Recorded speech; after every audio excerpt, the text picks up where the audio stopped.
The Indigenous Communities Fellowship calls on Native innovators in the U.S. to submit solutions that use traditional knowledge and technologies to drive social, environmental, and economic impact on their communities. Native entrepreneurs are already charting a bright future led by and for their communities. Communities that continue to build upon generations of brilliance, resilience, and ingenuity. I am proud to say that this year we received 71 solutions from 32 tribes for the fellowship. And today we celebrate our 15 finalists who are each innovating to create a bright and beautiful Indigenous future. Starting with our first 5 Native innovators who are building tools for Indigenous learning.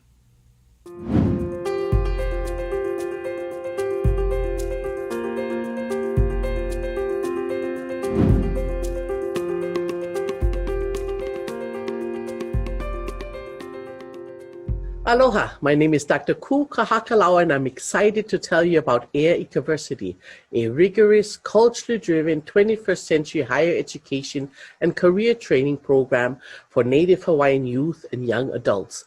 EA stands for Education with Aloha because Hawaiians prefer to learn in an atmosphere of care and compassion. Did you know that 87% of Native Hawaiians have no post-secondary degree or training? Indigikitchen focuses on 4 fields of study: Hawaiian language and culture foundations, career exploration and training, 21st century life skills, and aloha aina, or love for the land. Unlike other higher education institutions, Indigikitchen offers affordable education to our Native learners using income from our Native Hawaiian social enterprise, which is tapping into the $200 billion online learning industry. We hope you will become involved in our efforts because we believe that when Natives thrive, everyone, including our environment, benefits. Mahalo.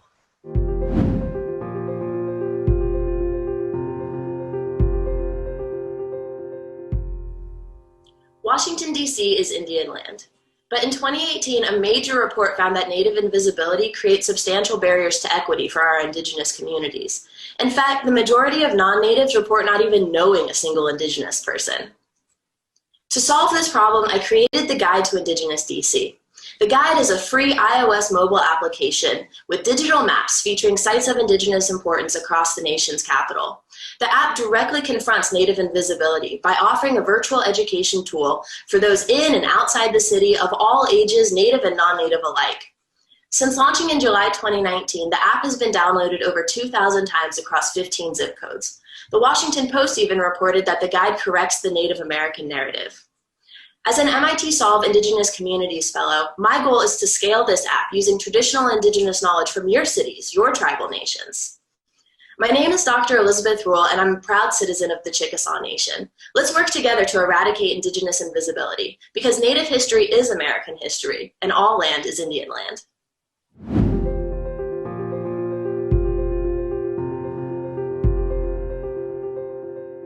Our Native Hawaiian community identifies these challenges. We only have 1 certified master hale builder, 9 alaka'i, 2 of which are women, 1 LGBT+. Due to this pandemic, there's a shift to distance learning, creating a divide for our people to realize digital equity. Our traditional knowledge educators struggle to establish economic stability. Our Native-led solution is Hale Unfolded. We developed a hands-on product to teach Hale engineering design, Hale mathematics, and Hale architectural build. We produce these toys with traditional knowledge educators like myself. We started to create a digital platform that provides a learning ecosystem. This innovative learning process of Indigenous knowledge transfer has launched a network of traditional knowledge educators engaging in co-design of product and programming. Culture is the core and the cure to create abundance and active autonomy for self, community, and the world. Join us on this journey to support this endangered Hawaiian cultural practice. Mahalo nui loa.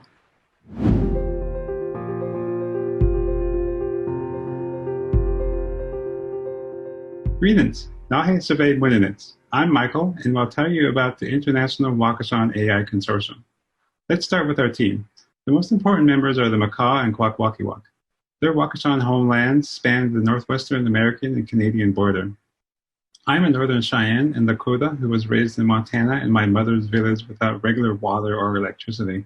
Naturally, I have a master's in computer science and work in the tech industry on voice AI. In my team, we have a mathematician, a polyglot, and an expert in reawakened and sleeping languages. We are uniquely qualified to build and make kin with artificial intelligence. For the last 6 years, we have been pursuing a vision for immersive language technology. Imagine being able to put on a headset and be transported to the uncolonized prairie and participate in a Lakota bison hunt.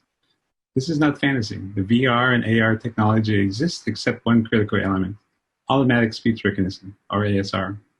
Thank you, and come join us.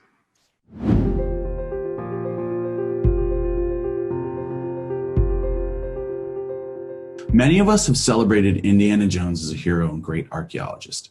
But did you know that he's based off of this guy, Hiram Bingham III, looter, grave robber, and tomb raider extraordinaire? On screen and in real life, these characters have popularized colonial violence in anthropology, or the what's mine is mine and what's yours is mine attitude. This colonial behavior was used to justify centuries of racist science. And if you think the logics of phrenology, eugenics, and desecration of indigenous communities is a thing of the past, then think again. Today's approaches are fraught with the same colonial violence. The hottest field in anthropology and biology is ancient genomics, and in the rush to turn remains into genome sequence data, ancestors are being destroyed in the name of science. In fact, there's a bone rush going on, and the field of ancient genomics is exploding, with more ancient genomes being sequenced in the first half of 2019 than the entirety of history. Join us as we provide solutions to halt the bone rush. Thank you for your time. The finalists you just heard from are all working to improve Indigenous learning. Indigenous knowledge systems have long been overlooked, which has had lasting impacts on the academic success of Native students and adverse impacts on their long-term life course outcomes. These innovators are all melding cutting-edge technologies with Indigenous knowledge systems, pedagogies, and modes of learning to support their communities and preserve their cultures. Our next group of Native innovators will be presenting solutions focused around food, water, and a sustainable future. Now, more than ever, it is imperative that we protect the earth we all share and nourish those who live on it. I hope you will be inspired by our next 5 finalists, all of whom are leveraging technology and traditional knowledge to build a healthier planet and more resilient communities.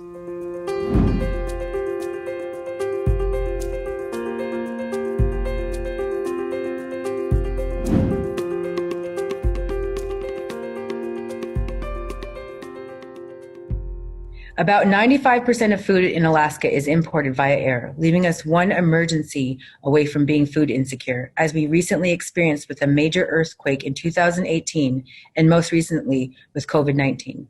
Local food systems are becoming increasingly dependent on store-bought foods due to lack of locally grown options and significant impacts to subsistence harvests. A few communities are looking towards using new agricultural technology, biomass-heated greenhouses. I am developing a collaborative business model to utilize Native corporation lands, tribal resources, and local schools to engage in profitable, sustainable agricultural operations. This solution is really about addressing food insecurity and developing sustainable communities through collective action. I am Indigenous to Alaska and well connected to many of our rural communities. My work in engineering and shareholder development provides a strong foundation for engaging these communities. I am one of our local champions and am dedicated to seeing this project succeed. I invite you to join me on this journey to realizing food security in Alaska.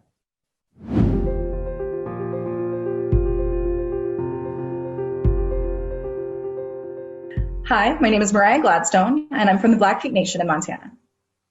Settlers targeted Indigenous food systems in order to harm Native people. They burnt fields, dammed rivers, and brought entire species to near extinction.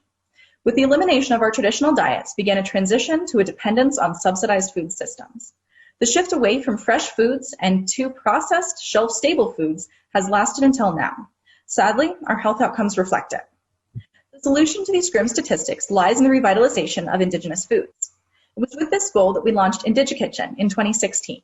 We started by creating cooking videos made for social media, helping share Indigenous food knowledge while getting people excited about the foods we still have access to.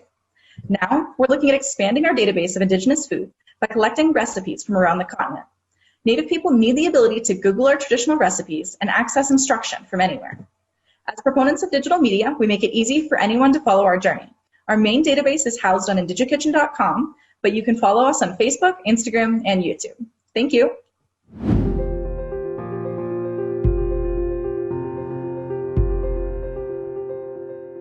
American Indian and Alaska Natives have the highest rates of poverty and unemployment rates of any other racial group in the nation. Rosebud, like many Indigenous communities, is considered a food desert. Access to fresh and healthy foods is extremely limited, despite the fact that the reservation encompasses an area 1.5 times the size of Rhode Island. Direct-to-consumer sales have proven to be the most successful path for local tribal producers, as opposed to selling directly to institutions. The demand for products from direct marketed and value-added agricultural enterprises is increasing steadily. Nationally, the number of farmers markets have grown from under 2,000 in 1994 to 8,700 in 2018. At Sichangu CDC, we want to create the Sichangu Online Marketplace, a bilingual, app-based online ordering and point-of-sale system that will increase local food access and increase direct-to-consumer sales.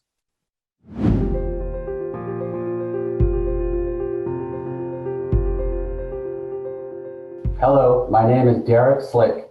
I'm a master's student at Purdue University.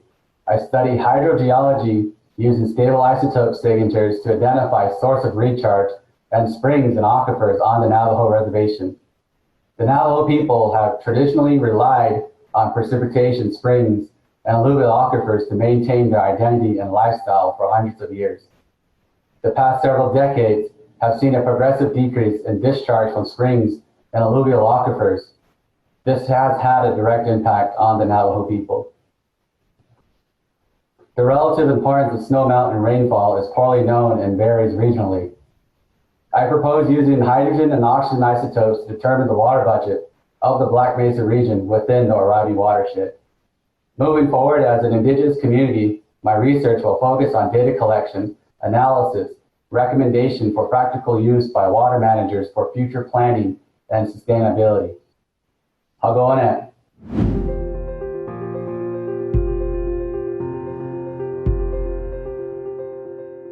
Imagine a housing food solution that can move a historically underserved community from one of the poorest counties in the nation to one of the most resilient and sustainable. Using locally sourced materials and readily available worker pool, Ulcera is proposing a holistic approach in line with the tribe's Lakota plan. Our current efforts are engaged in building homes and regenerative food systems. Recently, Ulcera partnered with Engineers Without Borders for the design of the Indigenous Wisdom Center, a demonstration Earthship-style building using recycled tires, water collection, and integrated greenhouse, which recycles water 2 times over and can be built for an estimated $40 a square foot. The center will elevate our capabilities to offer training workshops in permaculture and natural building, regenerative food production, appropriate technologies, and Lakota culture. Construction of the center will be completed through on-the-job training for Lakota members, whereby we create capital and capacity for the tribe. Pilamea. On top of the multitude of challenges facing humanity, Indigenous communities in the U.S. have to contend with additional obstacles resulting from a centuries-old system of exploitation that continues to today. Whether in urban areas or on reservations, Indigenous peoples are uniquely situated to care for, protect, and heal members of their communities, using traditional practices and innovative technologies. Our next group of innovators are forging new avenues for healthy living in their communities.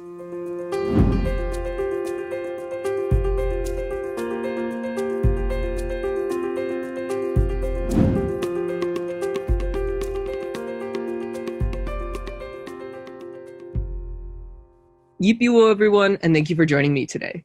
My name is Austin Serio, and I'm a member of the Chakor and Shakari tribe of South Carolina. I'm a co-founder of Shock Talk alongside Sutton King. Shock Talk is supported by the Urban Indigenous Collective Team, a passionate group of Native professionals dedicated to the health and well-being of Indigenous peoples. I'm excited to share with you today Shock Talk. Shock Talk seeks to decrease adverse mental health effects in Native American and Alaska Natives by connecting users to Native therapists trained and experienced in cultural humility through a telebehavioral and well-being app focused on healing unresolved historical and intergenerational trauma.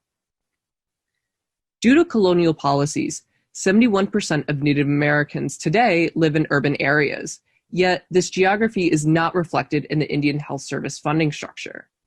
Shock Talk promises to be the first culturally tailored healthcare solution available outside of the colonial dynamic, accessible regardless of recognition status or geographical location. Together, we will break down the colonial barriers to healthcare.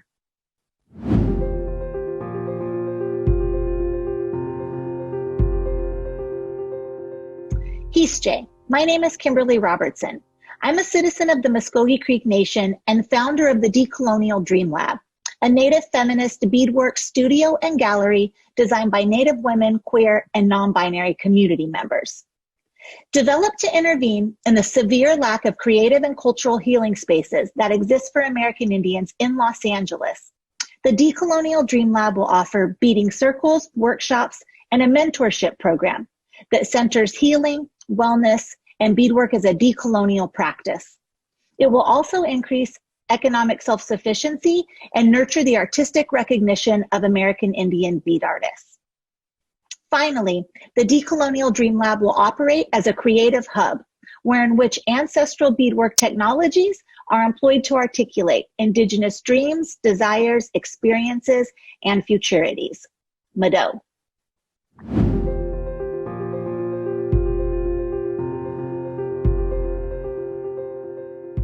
Hello relatives, my name is Chelsey Luger and I'm the co-founder of Well for Culture. We have been offering education on decolonized health and wellness for over 7 years, and our audience of 100,000 supporters is just as passionate as we are about a vision of wellness that is authentic and true to indigeneity.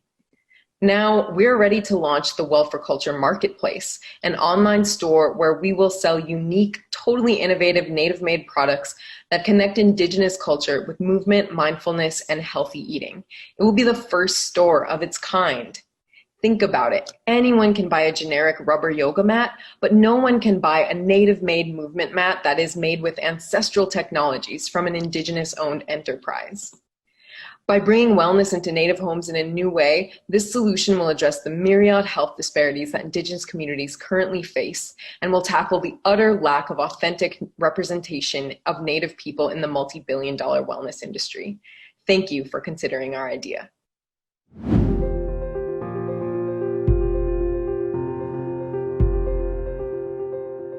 My name is Dana Comes at Night, and I am representing the Never Alone Recovery Support Services, otherwise referred to as NARS, located on the Flathead Indian Reservation in Ronan, Montana. NARS started off small with a few people who wanted to make a change within our community and has evolved into a needed resource. Our technology is peer-based recovery support, hence the addicts helping other addicts. We are a grassroots nonprofit organization, and our board is made up entirely of addicts in recovery.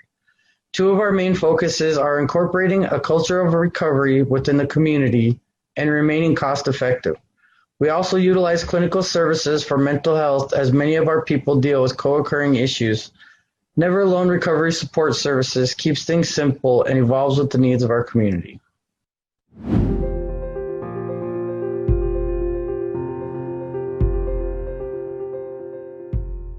Hello, my name is Richelle Thomas, and I'm a doctoral student at the University of Arizona, and today I will be presenting my solution, Medicinal Plants Need Protection.